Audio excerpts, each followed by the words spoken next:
अमृत छाड़ विखे विख पाई, माया मोह परम पे बोले,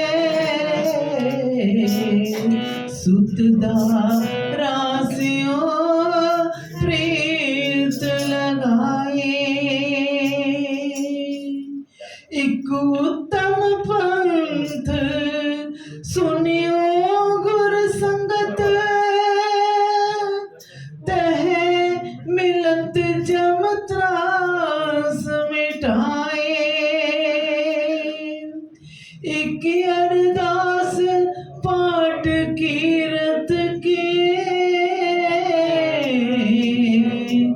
गुरु रामदास राखो शरणाए। गुरु रामदास राखो शरणाए।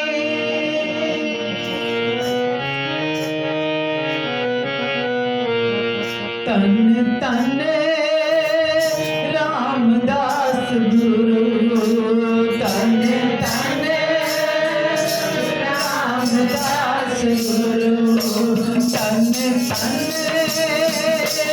रामदास गुरु, तन तन रामदास गुरु। तिन सिरिया तिने सवालिया, तिन सिरिया तिने सवालिया, तिन सिरिया तिने सवालिया, तिन सिरिया तिने सवालिया। तन तन रामदास गुरु, तन तन रामदास गुरु, तन तन रामदास गुरु, तन तन रामदास गुरु।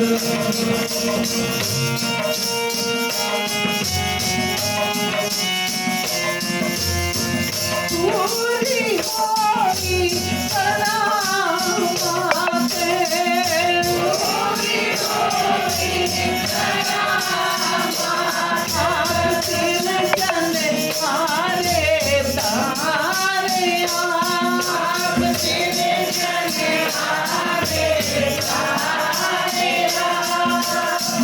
पूरी होगी करामाते, पूरी होगी करामाते, आप तिन चले हारे तारे, आप तिन चले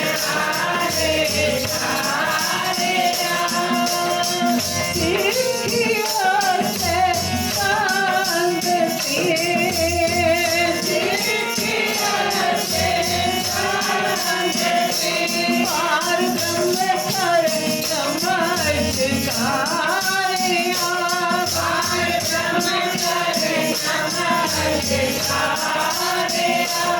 पार ब्रह्म कर चमत्कारिया, पार ब्रह्म कर चमत्कारिया। तन तन रामदास गुरु, तन तन रामदास गुरु। तिन सिरिया तिने सवालिया, तिन सिरिया तिने सवालिया। तन तन रामदास गुरु, तन तन रामदास गुरु।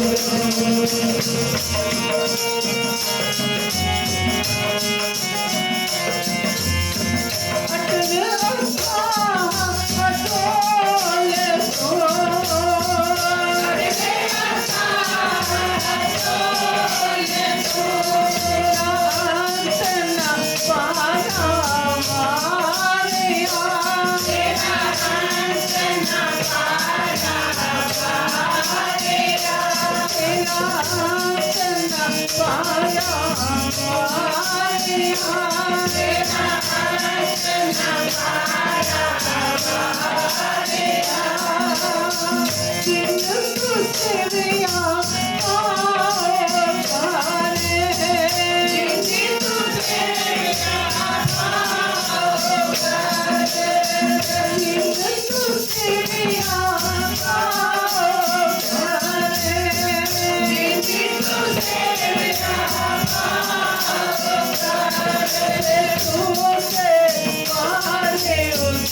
जिठा ता मन सदारे तन तन रामदास गुर जिन सिरिया तिन्ने सवारिया।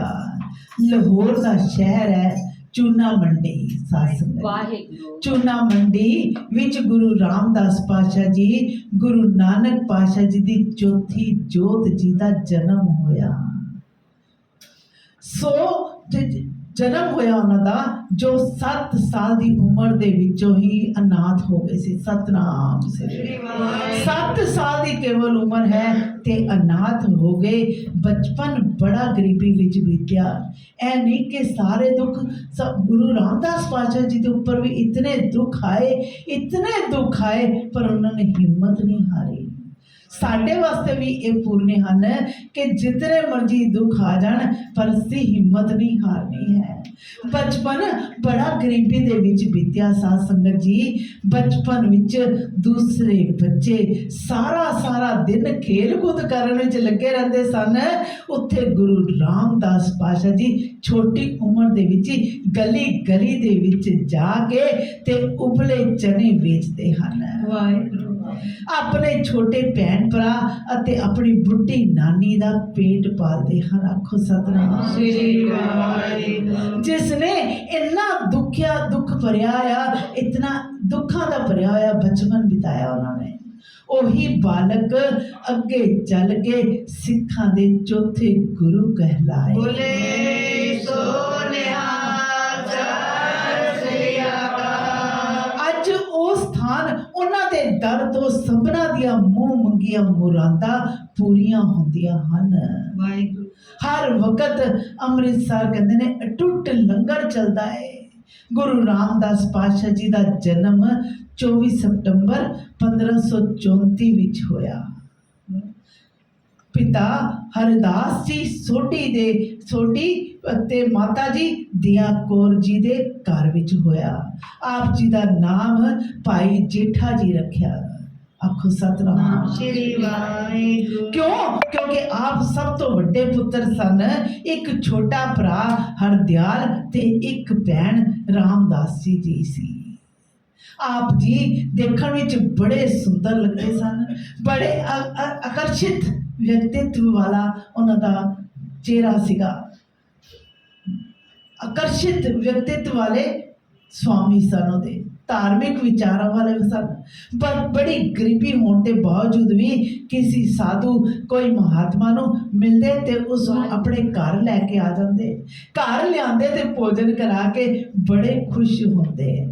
7 साल की उम्र होंदे हुए ही आप जी ने माता पिता का देहांत हो गया।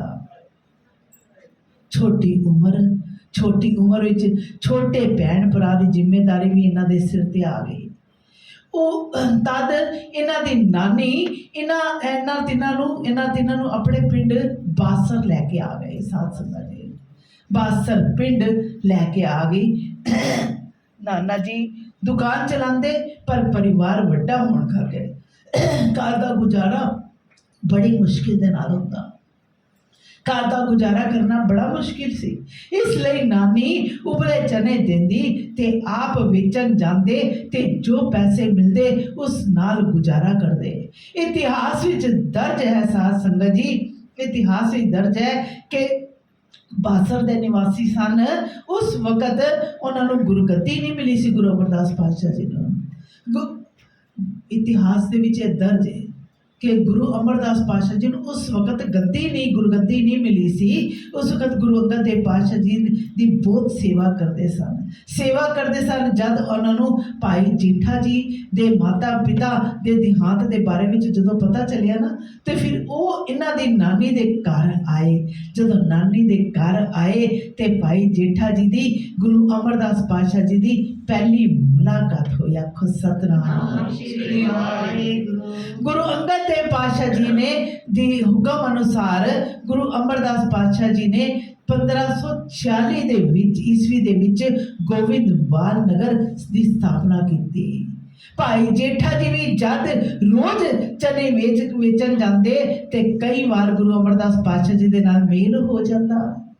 मेल हुंदा ते गुरु अमरदास पातशाह जी ये देख के बड़े खुश हुंदे कि किस तरह इतनी छोटी उम्र दे विच बड़ी समझदारी दे नाल अपनी घर की सारी जिम्मेदारी जिहड़ी संभाल के बैठा है। 1546 ਈਸਵੀ ਦੇ ਵਿੱਚ ਗੁਰੂ ਅਮਰਦਾਸ ਪਾਤਸ਼ਾਹ ਜੀ ਜਦ ਆਪਣੇ ਪਰਿਵਾਰ ਦੇ ਨਾਲ ਬਾਸਰ ਤੋਂ ਗੋਬਿੰਦਵਾਲ ਲਈ ਰਵਾਨਾ ਹੋਏ ਤਦ ਉਹਨਾਂ ਨੇ ਭਾਈ ਜੇਠਾ ਜੀ ਨੂੰ ਚੱਲਣ ਲਈ ਕਿਹਾ। ਜਦੋਂ ਚੱਲਣ ਲਈ ਕਿਹਾ ਤਦ ਇਹਨਾਂ ਦੀ ਉਮਰ 12 ਸਾਲ ਦੀ ਸੀ। ਸਾਧ ਸੰਗਤ ਜੀ, ਨਵੇਂ ਸ਼ਹਿਰ ਦੇ ਵਿੱਚ ਕਮਾਈ ਦੀ ਜ਼ਿਆਦਾ ਸੰਭਾਵਨਾ ਨੂੰ ਦੇਖਣ ਕਰਕੇ ਇਹਨਾਂ ਦੀ ਨਾਨੀ ਵੀ ਪਰਿਵਾਰ ਸਮੇਤ ਗੋਬਿੰਦਵਾਲ ਆ ਗਈ। ਉੱਥੇ ਰਹਿੰਦੇ ਭਾਈ ਜੇਠਾ ਜੀ ਨੇ ਆਪਣਾ ਕੰਮ ਜਾਰੀ ਰੱਖਿਆ। ਸਾਧ ਸੰਗਤ ਜੀ, ਜਦੋਂ ਇਹਨਾਂ ਦੇ ਸਾਰੇ ਚਨੇ ਵਿਕ ਜਾਇਆ ਕਰਦੇ ਤਦ ਗੁਰੂ ਅਮਰਦਾਸ ਪਾਤਸ਼ਾਹ ਜੀ ਦੇ ਕੋਲ ਉਹਨਾਂ ਦੇ ਕੋਲ ਜਾ ਕੇ ਤੇ ਉਹਨਾਂ ਦੀ ਸੇਵਾ ਦੇ ਵਿੱਚ ਬਾਕੀ ਦਾ ਸਮਾਂ ਬਿਤਾਉਣ ਲੱਗ ਗਏ। ਗੁਰੂ ਅਮਰਦਾਸ ਪਾਤਸ਼ਾਹ ਜੀ ਬੜੇ ਖੁਸ਼ ਹੋ ਕੇ ਇਹਨਾਂ ਦੀ ਸੇਵਾ ਨੂੰ ਦੇਖਦੇ ਤੇ ਬੜੇ ਖੁਸ਼ ਹੁੰਦੇ। ਗੋਬਿੰਦਵਾਲ ਦੇ ਨਿਰਮਲ ਕਹਿੰਦੇ ਨੇ ਉੱਥੇ ਨਿਰਮਾਣ ਜਿਹੜਾ ਚੱਲ ਰਿਹਾ ਸੀਗਾ ਉਹ ਕੰਮ ਨੂੰ ਪੂਰਾ ਹੋਣ ਵਿੱਚ ਕਰੀਬ 6 ਸਾਲ ਲੱਗ ਗਏ। ਸਾਧ ਸੰਗਤ ਜੀ, ਗੁਰੂ ਅੰਗਦ ਦੇਵ ਪਾਤਸ਼ਾਹ ਜੀ ਦੇ ਜੋਤੀ ਜੋਤ ਸਮਾਨ ਤੋਂ ਪਹਿਲੇ ਗੁਰੂ ਅਮਰਦਾਸ ਪਾਤਸ਼ਾਹ ਜੀ ਨੂੰ ਗੁਰੂ ਗੱਦੀ ਸੌਂਪ ਦਿੱਤੀ ਤੇ ਉਹ ਹਰ ਵਕਤ ਭਾਈ ਜੇਠਾ ਜੀ ਗੁਰੂ ਅਮਰਦਾਸ ਪਾਤਸ਼ਾਹ ਜੀ ਦੇ ਨਾਲ ਰਹਿੰਦੇ ਉਹਨਾਂ ਦੇ ਹਰ ਹੁਕਮ ਦੀ ਪਾਲਣਾ ਕਰਦੇ, ਜੋ ਕਹਿੰਦੇ ਉਹ ਕਰਦੇ ਤੇ ਚਨੇ ਵੀ ਵੇਚ ਕੇ ਕੰਮ ਵੀ ਕਰਦੇ। ਨਾਲੇ ਉਹਨਾਂ ਦੀ ਇਹ ਅਟੁੱਟ ਸੇਵਾ, ਇਤਨੀ ਸੇਵਾ ਭਗਤੀ ਦੇਖ ਕੇ ਗੁਰੂ ਅਮਰਦਾਸ ਪਾਤਸ਼ਾਹ ਜੀ ਨੇ ਆਪਣੇ ਕੋਲ ਬੁਲਾ ਲਿਆ ਕਿ ਹਾਂ ਬੇਟਾ, ਤੁਸੀਂ ਮੈਨੂੰ ਇਹ ਦੱਸੋ ਬੇਟਾ ਕਿ ਤੁਸੀਂ ਕੀ ਇੱਛਾ ਲੈ ਕੇ ਇੱਥੇ ਆਉਂਦੇ ਹੋ, ਇੱਥੇ ਕੀ ਇੱਛਾ ਲੈ ਕੇ ਆਉਂਦੇ ਹੋ। ਤਾਂ ਭਾਈ ਜੇਠਾ ਜੀ ਨੇ ਕਿਹਾ, ਮੈਂ ਤਾਂ ਸਭ ਇੱਛਾ ਤਿਆਗ ਕੇ ਆਪ ਜੀ ਦੇ ਕੋਲ ਆਇਆ ਹਾਂ, ਸਾਰੀਆਂ ਇੱਛਾਵਾਂ ਮੈਂ ਤਿਆਗ ਕੇ ਤੁਹਾਡੇ ਕੋਲ ਆਇਆ ਹਾਂ। ਗੁਰੂ ਅਮਰਦਾਸ ਪਾਤਸ਼ਾਹ ਜੀ ਨੇ ਜਦੋਂ ਇਹ ਸੁਣਿਆ ਤੇ ਬੜੇ ਖੁਸ਼ ਹੋਏ। ਇਤਿਹਾਸ ਵਿੱਚ ਲਿਖਿਆ ਹੈ, ਇੱਕ ਵਾਰ ਮਾਤਾ ਮਨਸਾ ਜੀ ਨੇ ਆਪਣੇ ਪਤੀ ਗੁਰੂ ਅਮਰਦਾਸ ਜੀ ਨੂੰ ਕਿਹਾ ਕਿ ਉਹਨਾਂ ਦੀ ਬੇਟੀ ਬੀਬੀ ਪਾਣੀ ਹੁਣ ਵਿਆਹਣ ਯੋਗ ਹੋ ਗਈ ਹੈ, ਉਸ ਲਈ ਕੋਈ ਵਰ ਢੂੰਡਣਾ ਚਾਹੀਦਾ ਹੈ। ਗੁਰੂ ਅਮਰਦਾਸ ਪਾਤਸ਼ਾਹ ਜੀ ਨੇ ਪੁੱਛਿਆ, ਲੜਕਾ ਕਿਸ ਤਰ੍ਹਾਂ ਦਾ ਹੋਣਾ ਚਾਹੀਦਾ ਬਈ, ਲੜਕਾ ਕਿਸ ਤਰ੍ਹਾਂ ਦਾ ਹੋਣਾ ਚਾਹੀਦਾ? ਤਾਂ ਮਾਤਾ ਜੀ ਨੇ ਕਿਹਾ, ਬਿਲਕੁਲ ਭਾਈ ਜੇਠਾ ਜੀ ਵਰਗਾ। ਸਤਨਾਮ। ਤਾਂ ਗੁਰੂ ਜੀ ਨੇ ਕਿਹਾ, ਉਸ ਜੈਸਾ ਤੇ ਫਿਰ ਉਹੀ ਹੈ, ਹੋਰ ਕੋਈ ਨਹੀਂ ਹੋ ਸਕਦਾ, ਉਸ ਜੈਸਾ ਤੇ ਬਸ ਉਹੀ ਹੈ ਬਈ। ਤਦ ਗੁਰੂ ਅਮਰਦਾਸ ਪਾਤਸ਼ਾਹ ਜੀ ਨੇ ਭਾਈ ਜੇਠਾ ਜੀ ਦੇ ਨਾਲ ਗੱਲ ਕੀਤੀ ਤਾਂ ਜੇਠਾ ਜੀ ਬੜੇ ਹੈਰਾਨ ਹੋ ਗਏ ਕਿ ਮੈਂ ਤਾਂ ਗੁਰੂ ਘਰ ਦਾ ਸੇਵਕ ਹਾਂ ਬਈ, ਇਹ ਤੇ ਕਦੀ ਨਹੀਂ ਸੀ ਸੋਚਿਆ ਕਿ ਗੁਰੂ ਘਰ ਦੇ ਵਿੱਚ ਤਾਂ ਮੈਂ ਜਵਾਈ ਬਣ ਜਾਵਾਂਗਾ, ਕਦੀ ਨਹੀਂ ਸੋਚਿਆ ਸੀ। ਕੁਝ ਸਮੇਂ ਹੋਰ ਬਾਅਦ ਭਾਈ ਜੇਠਾ ਜੀ ਤੇ ਬੀਬੀ ਪਾਣੀ ਜੀ ਦਾ ਵਿਆਹ ਹੋ ਗਿਆ। ਭਾਈ ਜੇਠਾ ਜੀ ਗੁਰੂ ਅਮਰਦਾਸ ਪਾਤਸ਼ਾਹ ਜੀ ਤੋਂ ਅਲੱਗ ਕਿਧਰੇ ਹੋਰ ਨਹੀਂ ਸਨ ਰਹਿਣਾ ਚਾਹੁੰਦੇ, ਕਿਧਰੇ ਨਹੀਂ ਰਹਿਣਾ ਚਾਹੁੰਦੇ ਸੀ। ਹਰ ਵੇਲੇ ਇਹੀ ਚਾਹੁੰਦੇ ਸੀ, ਬਸ ਮੈਂ ਗੁਰੂ ਅਮਰਦਾਸ ਪਾਤਸ਼ਾਹ ਜੀ ਦੇ ਨਾਲ ਹੀ ਰਵਾਂ। ਗੁਰੂ ਜੀ ਨੇ ਆਪਣੇ ਕੋਲ ਹੀ ਰਹਿਣ ਲਈ ਨਵਾਂ ਘਰ ਬਣਾ ਦਿੱਤਾ, ਜਿੱਥੇ ਰਹਿ ਕੇ ਭਾਈ ਜੇਠਾ ਜੀ ਗੁਰੂ ਘਰ ਦੇ ਜਵਾਈ ਜਵਾਈ ਵੀ ਬਣ ਗਏ ਤੇ ਜਵਾਈ ਤੋਂ ਬਾਅਦ ਸੇਵਾ ਵਿੱਚ ਕੋਈ ਕਮੀ ਨਹੀਂ ਆਉਣ ਦਿੱਤੀ ਕਿ ਮੈਂ ਜਵਾਈ ਬਣ ਗਿਆ ਤੇ ਮੇਰੀ ਸੇਵਾ ਵਿੱਚ ਉਹਨਾਂ ਦੀ ਸੇਵਾ ਵਿੱਚ ਕੋਈ ਕਮੀ ਨਹੀਂ ਆਈ।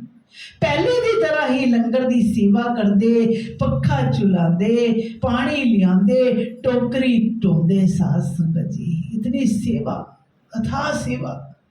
ਇੱਕ ਵਾਰੀ ਭਾਈ ਜੇਠਾ ਜੀ ਦੀ ਬਰਾਦਰੀ ਦੇ ਲਾਹੌਰ ਤੋਂ ਉਹਨਾਂ ਦੇ ਸਗੇ ਸੰਬੰਧੀ ਆਏ।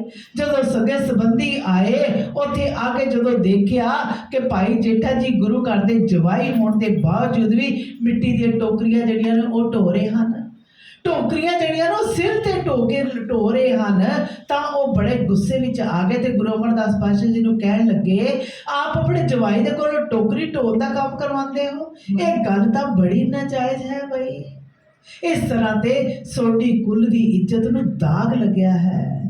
ਗੁਰੂ ਅਮਰਦਾਸ ਪਾਤਸ਼ਾਹ ਜੀ ਕਹਿੰਦੇ, ਆਪ ਦੇ ਕੁੱਲ ਨੂੰ ਦਾਗ ਲੱਗਣਾ ਹੈ, ਇਹਨਾਂ ਦੇ ਕੁੱਲ ਦਾਗ ਨਹੀਂ ਲੱਗਣਾ, ਕੁੱਲ ਦਾ ਤੇ ਕਲਿਆਣ ਕਰ ਦੇਣਾ ਹੈ, ਕੁੱਲ ਦਾ ਤੇ ਕਲਿਆਣ ਕਰ ਦਿੰਦਾ ਹੈ, ਨਾਮ ਰੋਸ਼ਨ ਕਰ ਦੇਣਾ ਹੈ। ਤੁਹਾਨੂੰ ਇਹਨਾਂ ਦੇ ਸਿਰ ਤੇ ਜੋ ਮਿੱਟੀ ਦੀ ਟੋਕਰੀ ਦਿਖਾਈ ਦਿੰਦੀ ਪਈ ਹੈ ਨਾ, ਇਹ ਮਿੱਟੀ ਦੀ ਟੋਕਰੀ ਨਹੀਂ ਹੈ ਬਈ, ਇਹਨਾਂ ਦੇ ਸਿਰ ਤੇ ਛੱਤਰ ਝੁੱਲਣਗੇ। ਸੋਨਿਹਾਰ ਸਤਿ ਸ੍ਰੀ ਅਕਾਲ। ने तां मैनू भी वस विच कर लिया है। जेठा जी कहन लगे, अपने संबंधियों नूं कहन लगे, आप सेवा ते कहंदे ने इह जिहड़ा सेवा दा रहस्य है ना, इहनूं तुसीं नहीं समझ पाओगे। मैं उन्हां दा जवाई तो पहला उन्हां दा सेवादार हाँ, उन्हां दा सेवक हाँ।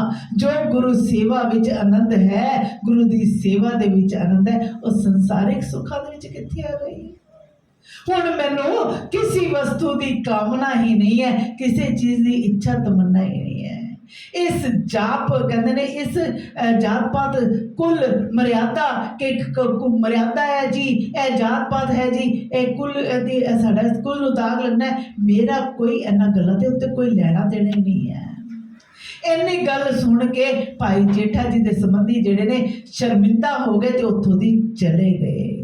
इतिहास विच दर्ज है साध संगत जी, आप जी की सेवा भगती नूं देख के गुरु अमरदास पातशाह जी ने आप जी नूं सिखां दा चौथा गुरु बना दिता। आखो सतनाम।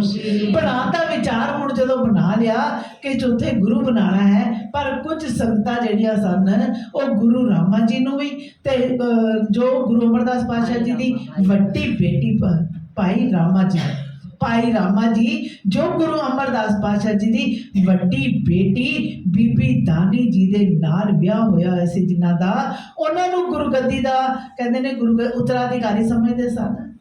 भाई रामा जी भी गुरु घर दी विच सेवा करते सन। सब सोचते कि भाई रामा जी या भाई जेठा जी विच कौन गुरु गद्दी ते बैठणगे, कौन गद्दी ते बैठणगे। लोकां दी शंका दूर करन वास्ते गुरु पातशाह जी ने दोनों नूं बुला लिया। हुण दोनों नूं बुला लिया कि हाँ मैनू दो कहंदे ने, मैनू दो चबूतरे यानी दो थड़े बना के दिओ, जिस दे उपर बैठ के मैं संगत दी सेवा करया करा, मैं संगत कहंदे ने मैं संगत कीता करा। थड़े हर तरफों सही होने चाहिए ने। अगले दिन तो ही भी काम शुरू हो गया। हुण गुरु अमरदास पातशाह जी शामी जदों जाण ते जाके देखण ते देखते हैं कि उन्हां दे विच कोई ना कोई गलती निकाल लेंदे हैं, तोड़ के फिर दोबारा बनाने लई कह दिंदे हैं। इस तरह कई दिन तक इंजी चलता रहा, काम चलता रहा साध संगत जी। फिर चबूतरे बनाए तो गुरु पातशाह जी ने भाई रामा जी दे कोल गए ते चबूतरे नूं देख के कहा, ये मेरी इच्छा के अनुसार नहीं बनाया गया, ये मेरी इच्छा के अनुसार नहीं बनाया गया, इसनों फिर बनाओ।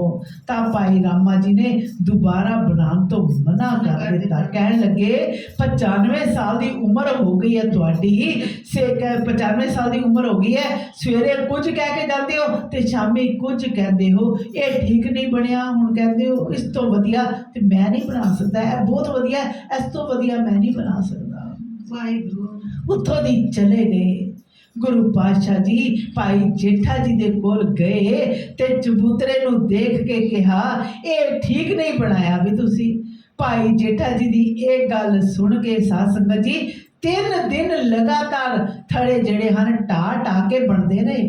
3 दिन लगातार भाई जेठा जी की यह गल जो सुनी कि थड़ा ठीक नहीं बनया तो फिर दोबारा तो बनाओ। कहने लगे परम पूज्य सतगुरु जी, मेरी बुद्धि बड़ी छोटी है, मैं आप जी के अनुमान का अंदाजा नहीं लगा सकता, मैं अनुमान नहीं लगा सकता। साध संगत जी कह लगे, कहते ने कोई कोट अपराध हमारे खंडो, अनिक विधि समझाओ, हम अज्ञान अल्प मत थोड़ी, तुम आपन बिरद रखाओ। मेरे पातशाह जी कहने लगे, मेरी अपन कहने लगे मेरे तो दया करो, मेरे तो दया करो ताकि मैं इस थड़े नूं होर ज़्यादा सोहना तुहाडी इच्छा के अनुसार बना सका। गुरु जी ने कहा, मेरी तो हुण 95 साल की उम्र हो गई है, 95 साल की उम्र हो गई है, मैं थड़े ते किंज चढ़ा। जेठा जी लम्बे पैण लगे, कह लगे कि हाँ महाराज अपने पावन चरण मेरे मोढे ते रख दिओ। वाहिगुरू वाहिगुरू गुरु जी ने जिवें ही जब जेठा जी जो लंबे पैन लगे तो गलवकड़ी दे विच लै लिया। साध संगत जी गुरु पातशाह जी कह लगे ये थड़ा मिट्टी दा नहीं, मैं तो अंदर दा थड़ा देखना चाहता सी कि अंदर थड़ा तैयार होया है कि हले कसर है। मेरे ते अपने ते कह लगे इतनी निम्रता देखी जो इतनी निम्रता दे नाल जो बोले ते सुन के गुरु पातशाह जी इतने खुश हो गए। उसी वक्त बाबा बुड्ढा जी नू आदेश दिता, भाई जेठा जी नू इशनान करा के सुंदर कपड़े पहनाए जान लगे ते भाई जेठा जी नू गुरु गद्दी दे बिठा के 5 पैसे ते 1 नारियल रख दिता। सास बोले सोनिया सत श्री अकाल। 1574 दे विच गुरु पातशाह जी नू गुरु गद्दी ते विराजमान कर दिता। तद गुरु अमरदास पातशाह जी ने बचन किया, भाई जेठा जी गुरु रामदास पातशाह जी दे नाम तो जाने जाणगे। गुरु रामदास पातशाह जी ने पूरा जीवन सेवा की, पूरा जीवन सेवा की। गुरु अमरदास पातशाह जी अगर चाहते तो अपने बेटे जिहड़े ने बाबा मोहरी जी या बाबा मोहन जी नू गुरु गद्दी सौंप सकते सन, पर गुरु नानक पातशाह जी की गद्दी जिहड़ी है ते बैठण दे गुण सिव केवल गुरु रामदास पातशाह जी दे कोल सन। सतगुरु कृपा करन असी भी इन्हां 5 विकारां तो बच जाइए ते अपना जीवन सफल करिए। गुरु रामदास पातशाह जी ने बचपन तो ही हर चुनौती नू हसते हसते स्वीकार कर दिता। बहुत गरीबी दे विच भी हिम्मत नहीं हारी।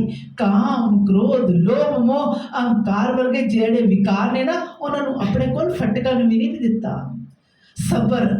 सबर अते विनम्रता दे नाल सच्चे भाव दे नाल गुरु दी सेवा करना ही इन्होंने अपना जीवन का लक्ष्य समझा। आखो सतनाम श्री वाहिगुरु। सच्चे पातशाह साडे उत्ते भी कृपा करो, इतना निमाणापन साडे अंदर भी आ जाए, साडे अंदर भी इतना सबर इतनी विमरता इतनी निम्रता जिहड़ी है सानू भी पातशाह बख्शे।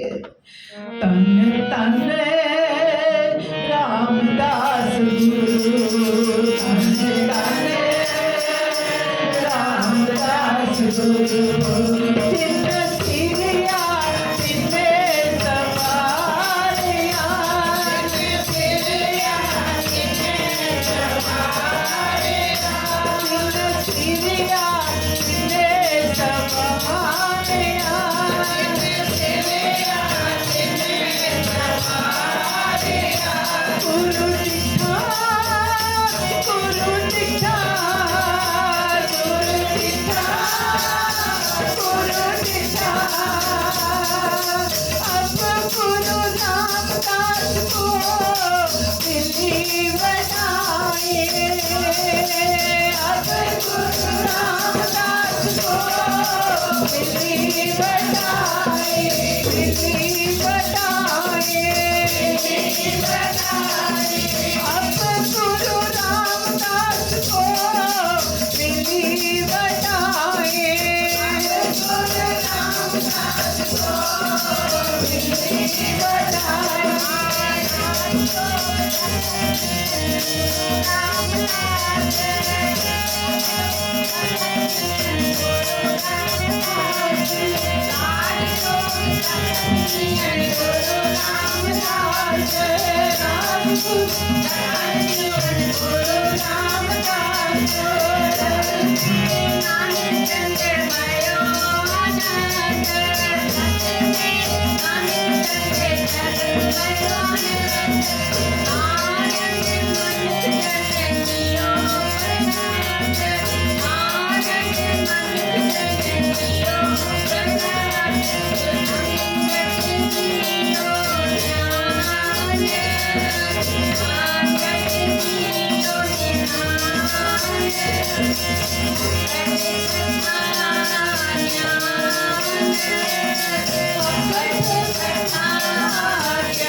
गुरु प्यारे शासक, बहुत अच्छा इतिहास बहन ने आपके साथ साझा किया। इतिहास के पन्ने जितनी बार खोलो ना, नई बात सुनने को मिल जाती है। एक बात जो मैंने कल सुनी, कथावाचकों से आपके साथ साझी कर लेती हूँ। कहते हैं कि परीक्षाएं लेने के बाद अभी गुरु अमरदास साहिब ने अभी भी गुरु रामदास साहिब को गुरगद्दी नहीं दी थी, भाई जेठा जी को। कहते एक दिन बैठे थे, अंतर्दृष्टि होके क्या देखा कि रामदास भाई जेठा जी की उम्र बहुत छोटी है। सतनाम आयु बहुत कम है, 46 वर्ष की आयु में गुरु साहब काल चलाना कर गए थे, सिर्फ 7 वर्ष गुरगद्दी। तो अपनी पुत्री को बुलाया, बीबी भानी को, कहने लगे कि मैंने देख लिया है कि आपके पति की उम्र बहुत कम है। आपको सतनाम शिवाय। इसलिए मैं चाहता हूँ कि अपने जाने से पहले अपनी जो आयु मेरे पास बाकी बची है ना, आपको सतनाम शिवाय। ये समर्थ गुरु से हाथ रख, ये गुरु समर्थ है, वो ही कर सकते हैं। इंसान के अंदर कोई बल नहीं कि ये कार्य करते हैं। ये अकाल पुरख आप धरती पे हैं, इसीलिए ये कार्य हो सकता है। नहीं तो आप जानते हैं कि अच्छे से अच्छी साइंस हो, कोई ज्योतिष हो, कोई भी हो, ये काम नहीं कर सकता, ना बता सकता है। आपको सतनाम शिवाय। आपकी लकीरें खींची हुई, उस छोटी है बड़ी है लकीर है बता देगा, उम्र छोटी है कि बड़ी है, बाकी ये नहीं बता सकता कि कितनी बची हुई बाकी है। आपको सतनाम शिवाय। चाहे वो वास्तु शास्त्र हो, चाहे वो ज्ञान है, ये एक स्टडीज हैं, इनको नकारा नहीं जाता, पर कोई ये इसकी सच्चाई नहीं बयान कर सकता बिना गुरुओं के। तो उन्होंने कहा कि मैं अपनी बची हुई आरजा तेरे पति को दे के उसको गुरगद्दी पे बिठाना चाहता हूँ। आपको सतनाम श्री। तब कहते हैं गुरु अमरदास साहिब ने गुरु रामदास साहिब को आदेश दिया, गुरगद्दी पे बिठाया, बाबा बुड्ढा जी से तिलक करवा के 5 पैसे नारियल मत्था टेक के कहा, गोइंदवाल में थे कि अब आप जाके गुरु का चक रामसर वहाँ जाके आप ठिकाना करो और गुरु घर के की जो प्रचार करो, गुरबाणी का गुरु सेवा का प्रचार वहाँ करो। तब कहते हैं वहाँ से गोइंदवाल साहिब से गुरु रामदास साहिब इधर जो अब अमृतसर के नाम से जाना जाता है रामसर जो था सरोवर, इसकी उसारना उन्होंने शुरू करी, खुदाई वगैरह शुरू कराई, जिसकी समाप्ति जो थी बाद में पूर्ण गुरु अर्जन देव साहिब के हाथों में हुई। तो ऐसे समर्थ गुरु के आप गोदी में बैठे हो, शायद मुझे लगता है इससे ज़्यादा कोई दौलत और हो नहीं सकती। आपको सतनाम श्री वाहिगुरु। क्योंकि हम भी सब जानते हैं कि सब नाश होने वाला है, सब कुछ नाश हो जाएगा। जो कोई सुख माण सकता है तो गुरु की गोदी का सुख माणते चलो। जितने जितने दिन आपके हमारे अंदर लिखे हुए हैं